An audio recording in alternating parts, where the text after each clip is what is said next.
嗨，宝宝们，我是塔拉。现在我正在大连机场，即将从大连转东京转波士顿。这应该是我坐过的第几十次长途飞机了。我愿称我自己为坐飞机小达人。今天就来跟大家分享一下我坐长途飞机有哪些小技巧，可以让你又舒服又省事的过完这十几个小时。第一点，行李怎么带？国际航班一般是2个大箱子加1个小箱子的行李额。我的建议是，带上飞机的东西越少越好，不然你要在机场走来走去，还要把行李放上行李架，特别累。我一般会带2个大箱子和1个背包，其实我也带了1个手提行李箱，因为到美国之后可能要用，所以我把它装满了，塞到了大行李箱里，以大带小，真有我的。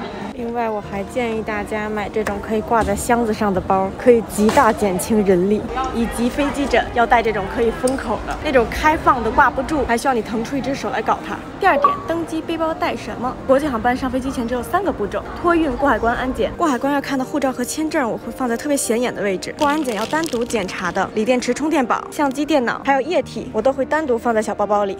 第三，在飞机上穿什么？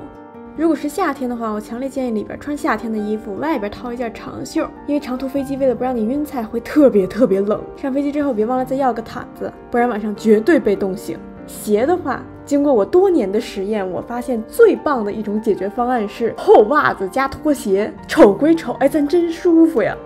那个啥，我再补充一点，本来我想提醒大家别忘了选座，要选过道座位，这样好上厕所。但是吧，我这回忘了选了，后边座位都卖完了，他们不得已给我升舱了。前面这座大的可以盘腿，所以选不选座还是听你们的哈。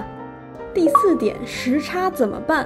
接下来我要跟你们分享一个我的10年秘诀，不用倒时差，在当地也可以生龙活虎。冲着这个绝招，我觉得我就值得1个3连。这个绝招就是，不管你从哪儿来，请从上飞机的一刻起就按你目的地的时间来生活。北京时间是上午，别管，该睡就睡。北京时间是深夜，睡你叉起来嗨。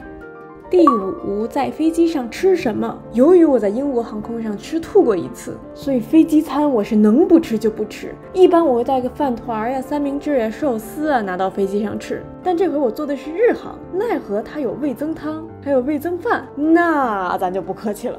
最后一点，机上护肤怎么搞？飞机上的环境特别干，如果不做任何干预的话，10几个小时之后你将天崩地裂。我自己会在上飞机前脸上糊一层厚的油，然后带着牙刷、洗面奶、补水棒、面膜上飞机。这次等我赶完工作已经快降落了，所以就没敷成面膜，但补水棒我是抹了 N 多次。Hello， 欢迎落地。这一路过得怎么样呢？我过得不错，欢迎下次乘机。我是泰拉，我爱你们。